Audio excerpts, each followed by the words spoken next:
Thanks, Steve, for being with me today, as we are still at the fringe of the lockdown. So happy to welcome you home, as I would call you, essentially from my home office, let's call it that way. So welcome home, Steve. So I think with you today, I would be more than happy to go through a set of topics touching both on the company and a number of important aspects of the industry dynamics.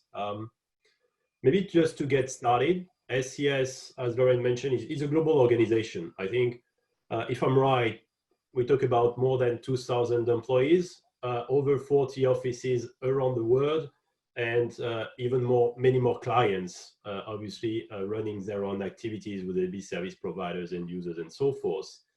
So in that particular time where we are, through the last 2 months of COVID and just for the upcoming weeks at least, could you just share with us an idea on what the company has organized during that period, how things have been moving, what have been maybe a couple of challenges and so forth? Yeah, no, very happy to do that, Pacôme. So first of all, thank you very much for having me. I feel very honored to be your first webinar guest. And so hopefully we can have a good chat and answer your questions and any other questions that folks have. Yeah, look, we've been in this environment for so long now that it sort of feels a bit too normal, which is a bit, not sure I'm happy to say that, but it certainly feels that way. As you say, we've got offices all around the world. So we had a bit of I suppose, early warning of this in Singapore. So we started to see the impact of COVID-19 in Singapore. And so we got a sense that, this could end up becoming more global and could end up impacting us in other regions of the world. We fairly quickly in Singapore divided our teams into two.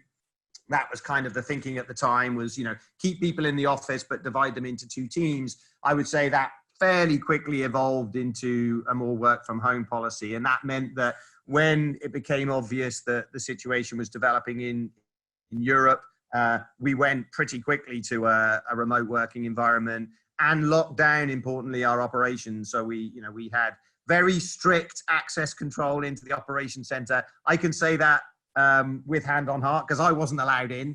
And so it was really very much only people who were directly associated with the operations. We extended the shifts and divided folks into teams. And so I would say within a day or two of being in a remote environment, we were pretty much up and running again. Everyone had figured out which bedroom they were going to base themselves in, and got back online pretty quickly. And I have to say, so our experience has certainly been over communicating in this period. So we've been having all hands calls every couple of weeks. We've been, encouraging obviously all the teams to reach out for one another. We've instituted various virtual Friday drinks and all of that stuff has been really important. It's been a good way of keeping everybody connected in a time where you can't see people for coffee in the office. And as a result, I think the overall engagement and morale has been pretty high. We've sent out a whole bunch of kind of very quick surveys to everyone who works at SES to see how everyone's doing. And I think in the main, people have coped amazingly well in this situation, often with a child on one knee and the laptop on the other. But it's amazing how productive people have remained. The worry, of course, is the broader impact on the business and sort of the industry more generally. But I would say in terms of, keeping the business running, operations safe, people safe, and continuing to be productive, it's gone about as well as I could have imagined it to have gone.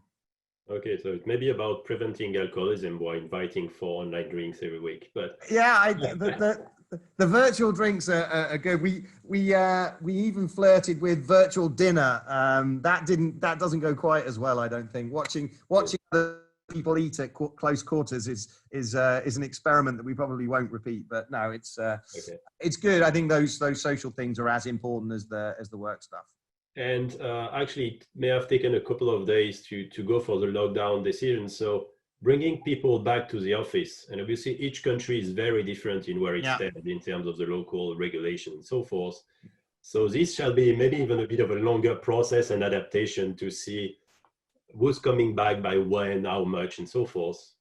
Yeah, and we're spending quite a lot of time on that. You know, we put in place a task force that was initially the main focus was you know, everyone's health and safety and, you know, protecting operations and so on. But now it's about back to office and return to, you know, what does that look like?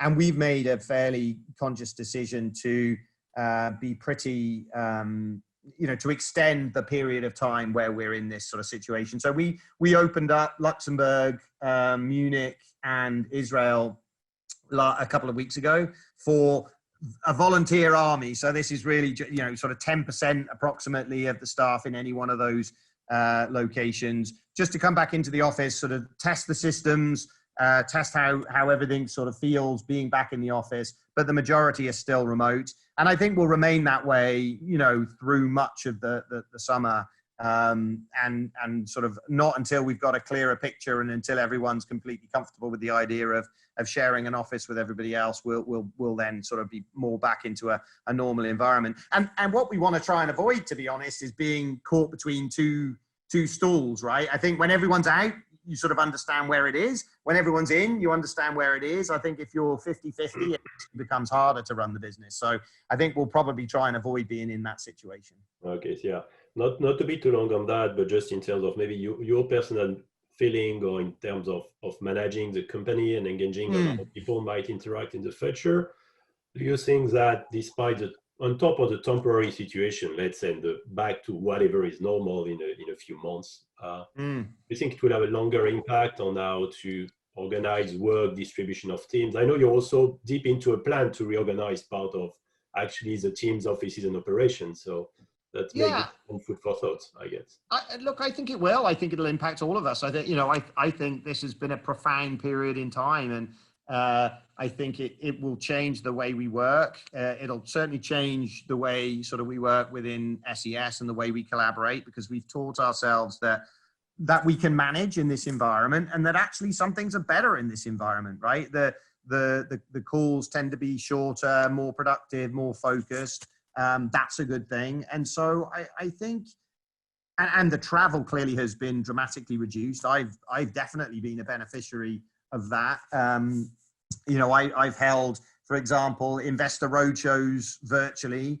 That's a huge time saving for both our investors and for myself. I don't think it will replace, you know, one-on-one meetings where it's important to do so. And they'll still, you know, we do need to get back into an environment where we can travel and spend time with customers or investors or what have you. But I think what it shows is you can get an awful lot done in this environment, and it would be a crying shame if we don't learn from it, right? I don't want to go back to traveling, you know, crazily where really we can be pretty productive in a remote environment. Yeah, from the standpoint, I'm sure the crisis may have been very different 10 years ago in terms of connecting people. I agree. Okay, maybe switching partly to business dynamics, or let's say market dynamics, customer expectations. So when I look at it from a certain angle, and clearly we can also talk about resilience and need for satellite-based solutions and services, but when you look at businesses, it's a bit like two trends. Some businesses being completely stopped on hold because maybe you can't fly, maybe your restaurants, you're just closed, so you're closed, that's it. And some of the businesses and activities enabled, or people at home or whatever, you may even overconsume data compared to what you used to do in the past.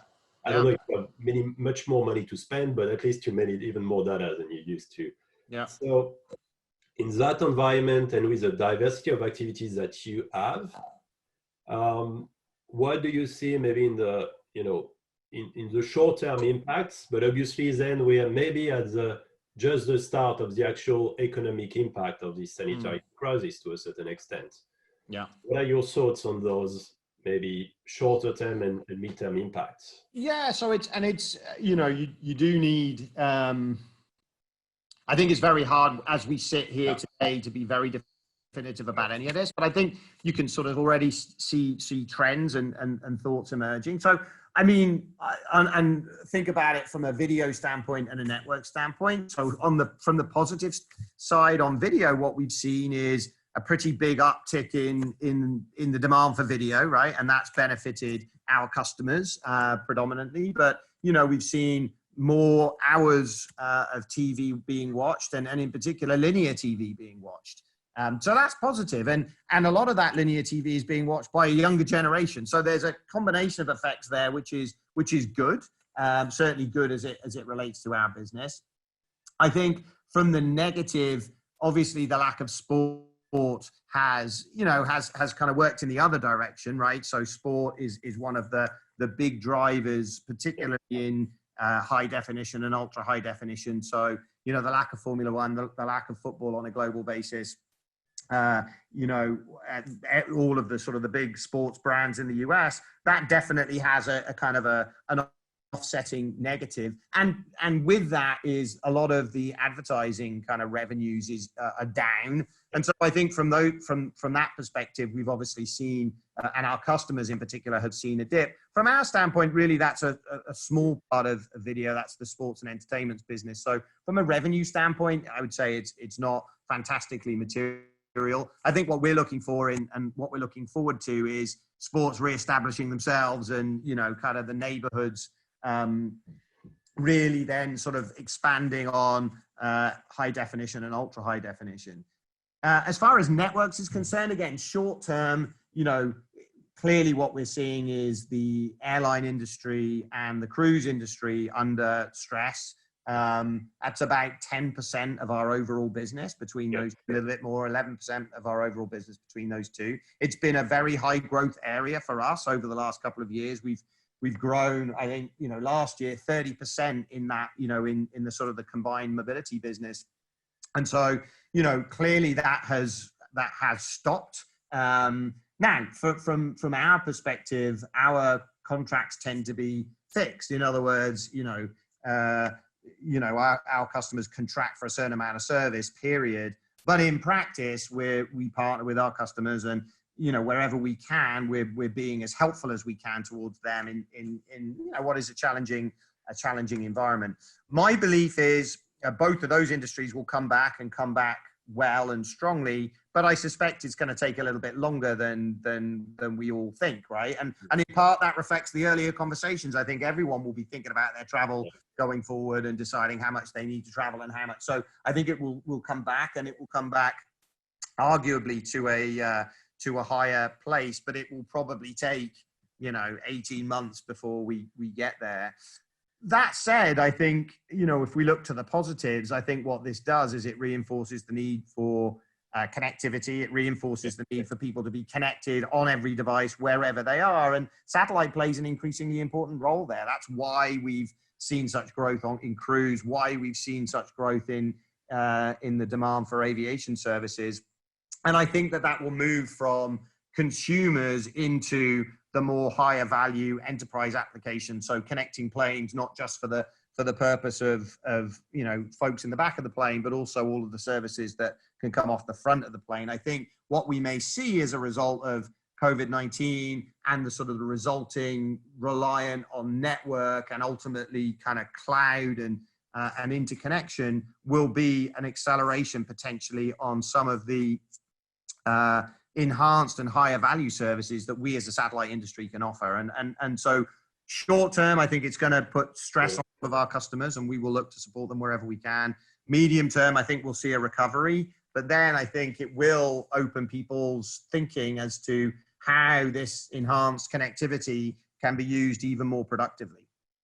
And I would say it's just a side question, but obviously SES positioning is somewhat different with certain clients. For example, whether it's more as a really kind of satellite operator, let's say, or more as an end-to-end solution provider, as could be more in cruise. So yeah, that positioning of the company in different vertical, does it change to a certain extent either the exposure or how you might interact with your clients to find solutions, or the type of, you know, impact for you being in one or another position, or more or less is it kind of neutral because at the end of the day, it's a partnership? I would say it could, but in our case, it doesn't meaningfully. So it could, and what do I mean by that? So typically, if you look at the operators who have direct relationships with airlines, more often than not, their contracts are very let's say, volume dependent, planes need to fly in order for revenues to be generated by the majority of those operators. That's not the case for us. We made a conscious decision that we would support service providers in the aviation space rather than sell directly to airlines. With cruise, we made, again, the conscious decision that we would be direct there. But again, in cruise, the typical kind of contracting is fixed term based upon either, a certain level of service to a ship or what have you. So in our particular case, it doesn't really make any difference. It also doesn't make any difference to the way we're engaging, practically speaking, because we need healthy customers and ultimately healthy industries. And so we're going to take a pretty proactive approach to supporting customers wherever we can, provided that, it makes sense, obviously, for our business as well. It's that's what partnership is about. But it's, I think we recognized fairly early that this was a challenging time and time to really engage with our customers and support them.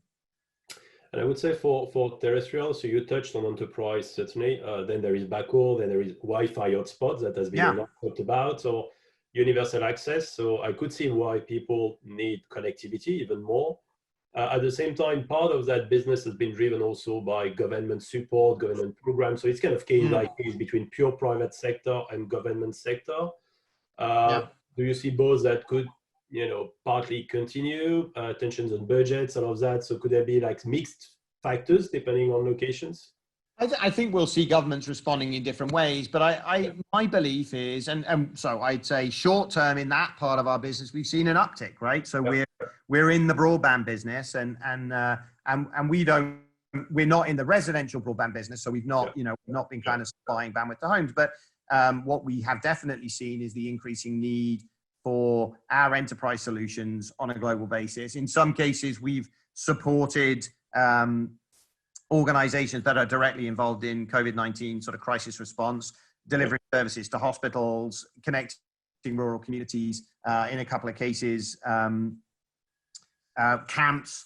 And that stuff is really important. This is where, we've talked about this before, Pacôme, where I really feel like the satellite industry has an ability to, touch people in ways that few other industries do. And it's in times of crisis, in sort of whether they be humanitarian crises or natural disasters, whatever it happens to be. And we've seen that during COVID-19, that the impact that we're able to have and the help that we're able to deliver just by connecting people and connecting people in a better way is pretty inspiring. And it's actually, what we do during these times almost keeps us going to, it provides a lot of inspiration within the organization, and the stories, and what we're able to do to impact people's lives at times like this are pretty inspiring. Certainly, that's our experience within SES. I think longer term, if we look to connectivity projects, it's definitely it's one of, we talk about waves within SES, so important things that it's important to be a part of, that will drive our business forward. And we see sort of universal service as one of those.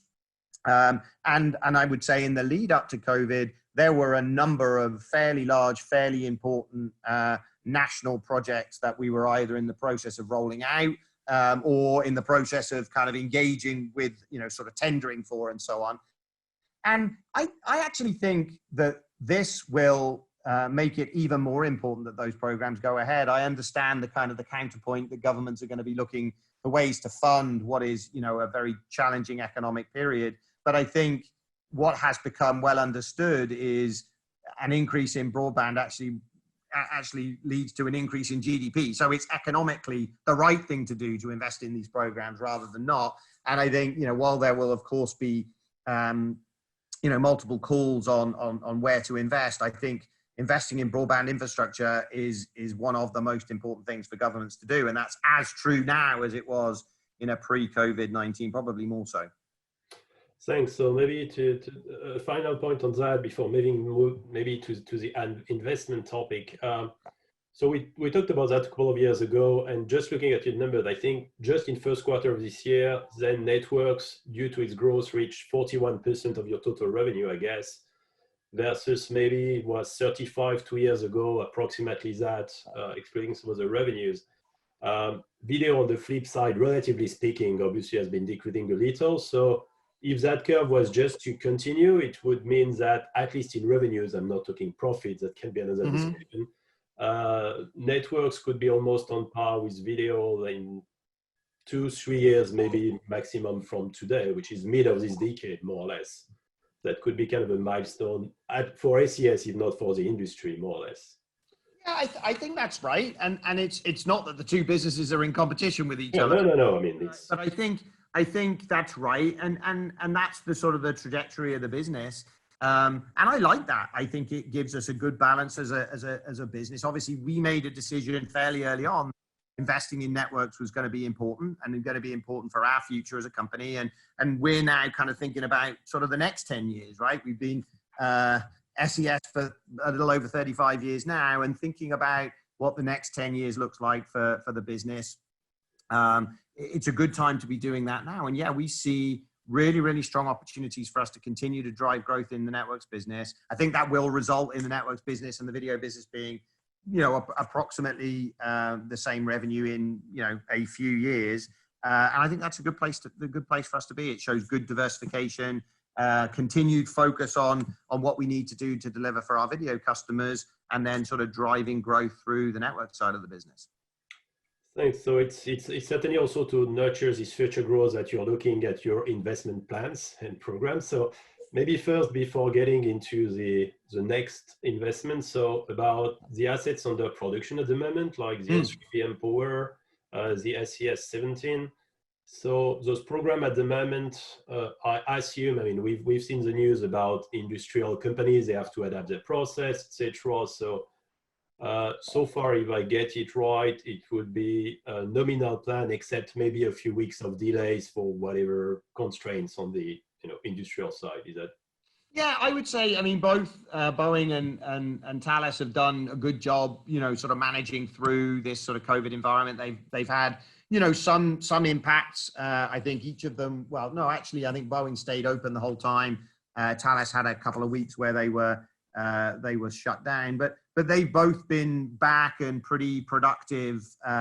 So I think I said at I was asked this on our Q1 results call, and I said it wouldn't shock me if we end up with a couple of months of delay. But at this point in time, that's not the plan, and we're getting to an important phase for each of those programs, right? We're getting to the point where all the equipment is in, and panels and sort of modules start to get mated, and you can really start to see those programs coming together, and that's exciting. It's also the period of time where if there's going to be a slip, it tends to be now. But as of right now, both sets of teams are working incredibly hard, and they're very, very important projects for us, right? SES-17, it's a key program. It's going to bring a ton of great connectivity and service to the aviation market, just as it starts to really recover in the US, and obviously we're at the point where airlines are going to be thinking about how do they re-engage with their passengers, with their guests. And I think, a number of them were thinking about whether it makes sense to start offering connectivity for free. And that will drive huge demand into the aviation space. There's already more demand than we can cope with, I would say, as an industry, and that will drive another level of demand. I mean, once we're through this sort of COVID period. So yeah, I'm really optimistic about SES-17, and then obviously O3b mPOWER is transformational in terms of what we can do from an NGSO standpoint. So for mPOWER, just as a reminder, the actually start of service for the assets once in orbit, when is that? It's more or less... So we will start launching in 2021, yeah. Probably, the middle of 2021 in terms of launching satellites. And we will be able to provide, limited service, much as we did from the first O3b satellites during 2021, but main service launch will be 2022. Okay, that's correct. So maybe before coming to the new topics of investment, so you announced as well in Q1 some form of optimization for replacement. So this is more out of maybe some new or exceptional items that you may think of, but if I get it right, that some optimization of replacement of your upcoming needs, or at least that what was phrased in your quarterly report, more or less, or some as well, Yeah, look, I mean, I think so. We talked about a few things. So we've launched I would say, a fairly broad strategic transformation program called Simplify and Amplify. So that's to do with, again, where do we want the company to be in 5 years and then 10 years time, and how do we position ourselves, and where is it important for us to invest, and where is it also important for us to make sure that we're managing the business appropriately. And I would say that was emphasized by some specific activities around COVID-19 and how do we make sure we protect the bottom line of the company in what is likely to be a challenging year. But more on Simplify and Amplify, I think you're talking about some Capex optimization that we did. And that's something that's ongoing, right? It's making sure that we've got, more than 50 satellites in geostationary, 20 in medium Earth orbit. That does give us a fair amount of flexibility as to how do we use our orbital assets. We've got a big investment program that's coming, not only with SES 17 and OPB Empower, but we've also got some significant investment that needs to be done around Seaband. And so making sure that our Capex program is really as lean as it can be, and we've really optimized the fleet wherever we can, is important. And we were able to take out 180 million of Capex over the long term, sort of in advance of moving into the C-band investment phase. And that was important. That was, it's obviously important to make sure that we're running our business as efficiently as we can. And well, maybe as you just mentioned it, so on the question of the C-band program in the US, and I even saw questions coming from participants. How shall I say this? Let's say in the last at least few months or several months, in the public domain at least, there has been a bit of drama around the situation for the last mile for the C-band process after FCC draft decision and so forth. So could be good to hear from you on current status. Okay, here is where we are now. Confirm that. I read as well that you confirm an investment program in support of that acceleration, and obviously you're entitled with reimbursement, let's say, for the cost and or loss of revenue, whatever incurred. So yeah, your views, your status on that is. Yeah. So look, this has been 2.5 years in the making. Right? So we sort of started working on this a good long while ago. And at the beginning of the process, I think we had, we knew that this was going to be very complex. It was a case of aligning multiple interests where alignment was not obvious, right? It had to protect our customers and our customer base in the C-band neighborhoods that we'd spent 35 years effectively developing, cultivating, and supporting. It had to be responsive to what the FCC was ultimately trying to achieve, and then sort of more broadly the administration and so on. And this did certainly have a political dimension. It had to be something that the carriers were interested in, right? And ultimately had to be responsive to the overall ambition of the 5G fast sort of national priority and strategic priority that the US placed on this. And I think if we fast forward 2.5 years, we've achieved all of that. And it really feels like we're in a good place. Of course, we were advocating that this could be done even more quickly through a private process. And I think that remains true, right? I think probably if we had run this as a sort of a private process, we would have been able to repurpose this spectrum even more quickly. But I think we're also realistic about, again, managing all of those aligning all of those different interests. And where we've landed is in a fantastic place, which is we now have complete clarity as to how the clearing will take place. We have elected to clear, as have all of the other satellite operators, and that has triggered the FCC's sort of decision to confirm that indeed accelerated clearing will happen. That means now we're entirely, on the rails. We have our own job to do now, which is to go and clear our neighborhoods and support our customers and deliver on the promise that we've now made to the FCC.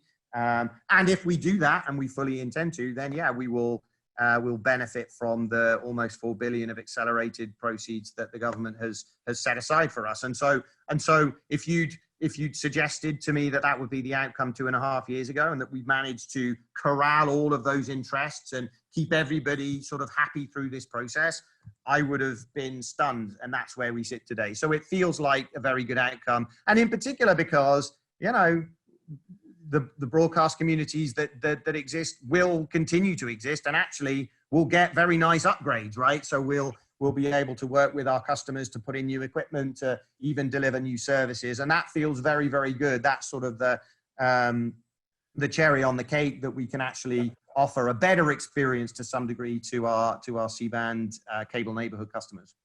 So clearly, I appreciate that even this decision and framework had impact for the clients, for the ground segment industry, obviously, because there is quite a lot to deliver as well on top of the government program. So if I'm right, SES has already approved an investment envelope of $1.6 billion. Is that right? So I don't know if it covers all of the need, or at least the first tranche, but that's what I already saw is on the table to get started with. Yeah, that's right. And it's a staggering amount of money, right? And that's what it takes to kind of clear this spectrum. And that's why we felt like this, you know, this private structure was a good one, because effectively we were able to sort of take the proceeds from an auction and directly invest in this clearing. Effectively, that's what's happened. It's just happened through a more traditional, I would say, FCC auction process. But yeah, it's a phenomenal amount of money. It's a phenomenal amount of investment. We've got a dedicated team already set up of 40 people in the US who are going to go implement, and another 150 that are supporting. So you can imagine, in the context of the business, that's, you know, more than 10% of our resources are being deployed effectively to make sure that this the C-band clearing happens well. And just to get it right, so this investment amount is part of the Capex plan that you've announced, or is kind of... No, that's all kind of, yeah. And so when we were, you know, in Q1, we were obviously, you know, pre any decision around this stuff. We hadn't made any of those commitments. But what we have managed to do is, because all of these investments will ultimately be reimbursed by the government, there is a delay, which is one of the challenges that both ourselves and Intelsat, as the other major participant, face that challenge of how to finance through that period. So we've successfully managed to do that. So we've secured sort of financing for ourselves until such time as the government has held the auction and established, you know, the methodology to allow us to be reimbursed. So we now have, that's why I say we are completely on rails. We have everything well understood, and that includes getting financing associated with the costs that we're going to incur between now and sort of the middle of next year. Yeah, interesting. Maybe 5 years ago, no one have thought that C-band would be the biggest topic of 2020 for the industry, but it turns out it maybe the biggest agreement of the year. But that's, you know, that's valuable. I think it's really creative, and I think it's a, you know, I think it's a credit to the industry. I've always been a believer. It's why I fight so hard around Ka band that spectrum should be used for the highest and best use. And I think in this case, and it's a particular case in the US, we were able to get everything done in C-band in a smaller allocation of bandwidth, and it's enormously valuable to the carriers. And I think it is the very best example of highest and best use of spectrum, which is ultimately what regulators should strive for. And I think we, as the satellite industry, we need to argue very strongly where we're the highest and best use of spectrum. And I think in Ka band, that's undoubtedly the case, right? I mean, I think using Ka for 5G services to me makes zero sense. And it's unfortunate that, you know, some governments have sort of decided to put 5G, the sort of the more local 5G services in Ka band. And I think, you know, we as an industry need to be very alive to that, because that has, you know, important implications for our ability to go deliver affordable services out into the future. So getting back maybe to the last investment item. So we talked about NGSO, but mostly from the angle of the current O3b mPOWER. Then there has been that request for FCC for, let's say, information on some interest in future plans, where you've expressed interest in LEO, so for IoT, but K-band, so not necessarily very narrow band, otherwise quite creative. Let's say anything narrow band from broadband that could come on top with maybe additional O3b mPOWER, fourth generation, as you know, that would be whatever comes after. So what's kind of your thinking there, or how SES is looking at those investment opportunities? So Obviously, it's not a final commitment at the moment. It's more. Yeah, no. So we've always been very incremental in our approach, and we've always been of the view that multi-orbit is the right answer. And what you see is sort of more of the same in our future filings. And so, you know, when we invested in O3b and we developed O3b, it was always from the idea that the O3b constellation could expand and develop, and that played out, right? We went from 8 to 12 to 20, and then we made subsequent filings that gave us the ability to take that constellation first into a higher power mode, which is essentially O3b mPOWER, into inclined plane. So our kind of our next filings, if you like, to exploit are really taking O3b into inclined plane. So we really have that global coverage. But in all cases, it's part of an overall network. And so, you know, I would say the fundamentals of that network is Ka band, right? So we are going to continue to invest in all bands, but I think we see the main future for us in terms of delivering connectivity across a range of our verticals is Ka band. It will be multi-orbit, and ultimately, you know, we will be able to go between our constellations, between GEO and MEO, and do that flexibly in such a way that customers often won't know which satellite they're on, or whether they're on a kind of an O3b, the O3b fleet, or a GEO component. And that we will do based on application, right? So we will application route. We're investing significantly in SD-WAN, in our ability to sort of make services fungible across the network, honed in the cloud, autonomously reconfigurable, a lot of automation in the network. And so you can only achieve these things if you're able to push all of those buttons. And then, yeah, why not beyond LEO? So I'm a skeptic of large LEO constellations, only because of the enormous cost that it takes to deploy. You know, the Capex trough that you've got to go through in order to fund a big LEO is so ginormous that only the most exceptional companies can sustain. And we saw, even with a company the size of SoftBank, you know, OneWeb, file for Chapter 11 only a couple of months ago. And so it just shows you the scale of investment that's needed. And frankly, the economics of LEOs as a big constellation are pretty challenging. But as part of an overall network, actually it starts to become quite interesting. So to your point, we're not investing as yet. What this does is it puts down some markers for us to continue the incremental development of our network and of our system. Okay, yeah. So clear interest, maybe not in the dozens of thousands of birds yet, but okay. I doubt it. I doubt it. That's great. So maybe moving to your views, I think on some of the industry trends, and I think there, obviously the industry has been a bit in flux, some pressure on economics, but a lot of innovation, a lot of startups, investment coming in recent years, a lot of innovation, development efforts. At the same time this year, partly due to COVID, maybe partly due to other reasons, if I look at what happened, we've seen at least one Chapter 11 at almost each level of the value chain. So yeah, obviously it could be a OneWeb with a startup LEO constellation. It could be an Intelsat. It could be a Speedcast. It could be a Phaser as a startup equipment supplier. So not necessarily focusing on one of those companies. Obviously, you may have been partnering or supplying or whatever with all of them, actually, one way or another. But it tells a little that there is something changes, or whether we reach a moment of truth or some kind of change in the industry that has to come. So I don't know, what's your view on? Yeah, look, I mean, so the first thing I'd say is any sort of failure or anything that happens in the satellite industry which is not positive is challenging for all of us, right? So it's sort of not helpful, and it's sort of sad to see. I think though it's important to drill in a bit as to the reasons, what's underlying each of them, because I think it's different, right? I think, in the case of Intelsat, it has very little to do with COVID-19. It clearly is not helpful, right? We're in the same position. It's not helpful to any business. But I think, that has everything to do with an unsustainably large debt load that came as a result of successive, private equity. Yeah. And so I think Intelsat had to restructure their business at some point in time.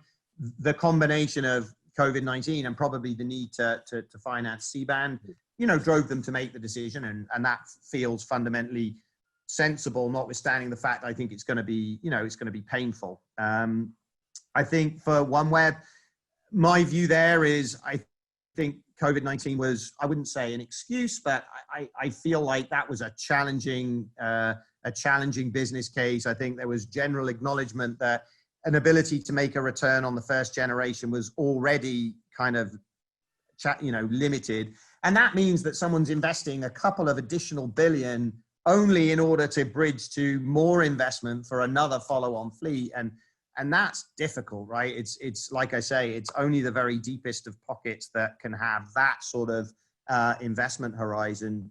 And I think, OneWeb found one in SoftBank, but as soon as that looked, as soon as their plans changed, I think that became challenging. Where I think it really is COVID-19 related is in the service provider sector. And there I think we're seeing stress, and that stress comes from the fact that that segment is relatively subscale. All businesses, almost by definition in that segment, are subscale, and they live on, creating margins and creating value between the likes of ourselves, sort of satellite operators and satellite service providers, and the end users. And at times where, the market disappears, which is what's effectively happened in aero and cruise, it places enormous stress. And so obviously Speedcast, has suffered from that. I do think that they made a series of acquisitions that, probably they had some challenges to work through. I think they had some issues pre-COVID, but certainly, COVID-19 environment is tough.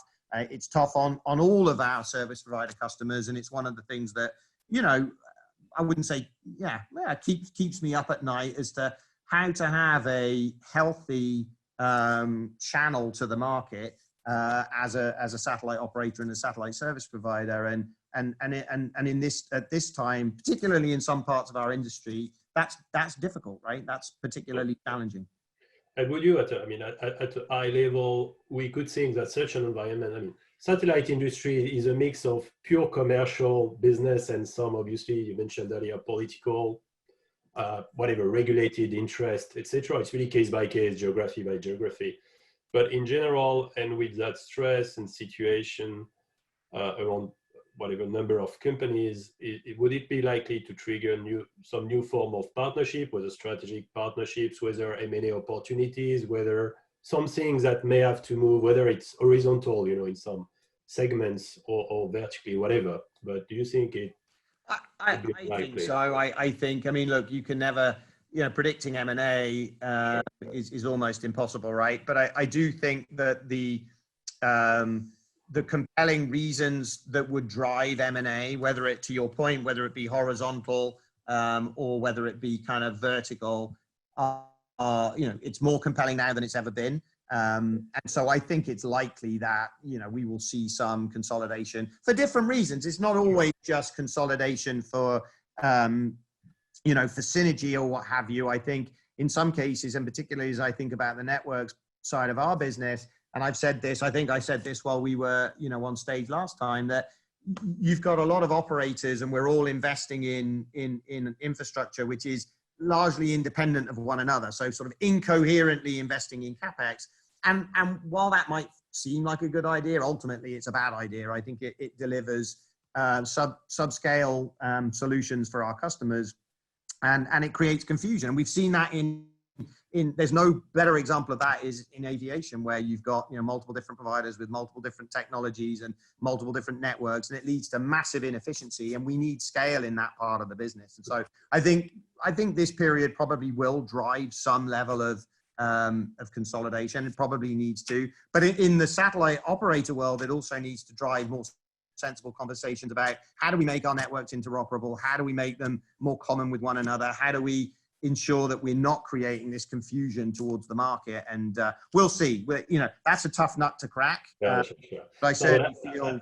At the same time, you mentioned yourself about your thinking about the form of separation of broadcaster networks, or the need to adapt, right. Let's say, whatever organization. Yeah, and that really, we see, there's more synergies, if you like, and I use that word, not talking about M&A, but there are more synergies in many respects, our networks business with other pure play networks businesses than there is with our video business, right? And so if we think about how we could build a network which is coherent with others, I think that will create more value both for ourselves and for the others, whether that be, M&A or more likely, in my view, sort of strategic partnership and so on. And I think there's real opportunity for us there. It relies on us each getting over ourselves a little bit, but I think that will benefit the overall industry. And maybe one item, I see that time goes fast.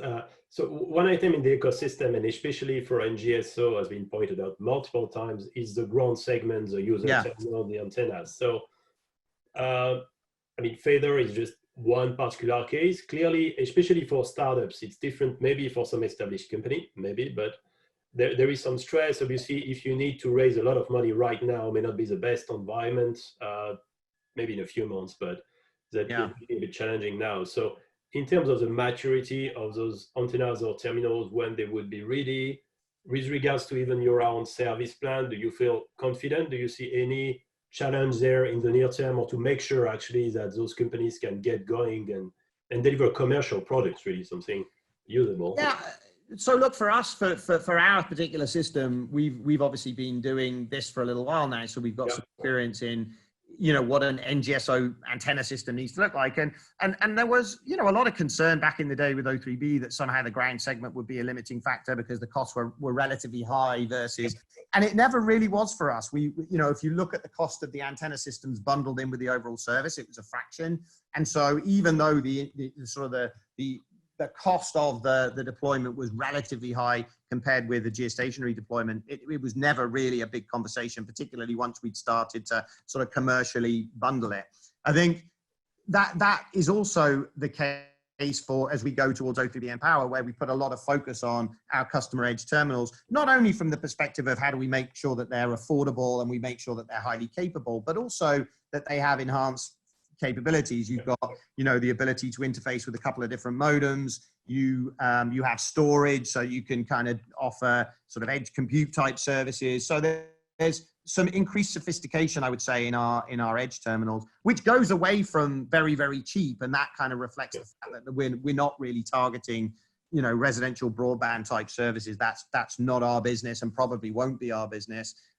But so we're fairly happy with the terminal offerings that we have today, but we will all benefit from electronically steered antennas, flat panel arrays, whether they be, you know, active or passive. Passive, I think, is probably the ultimate goal that we're all trying to get to, because obviously from a local power consumption and a cost, that's the best answer. And yeah, this period will not be helpful in the development, because most of those systems are being developed by smaller companies, startup type companies, and we're trying to be as thoughtful as we can about that, making sure that we're supportive of the industries that we rely on in order to deliver service.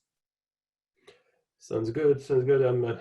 We have just 4 or 5 minutes to go, so I addressed at least one of the questions from the audience. I actually more or less covered the second one that I get here and some others, so that's good. So maybe to go more or less toward the conclusion. So if we look at some of the, you know, key milestones for you, or thinking maybe, let's say we are in December of this year, more or less, so, or in November, maybe when we see in Paris, hopefully, travel. Yeah. I'm happy to welcome you there.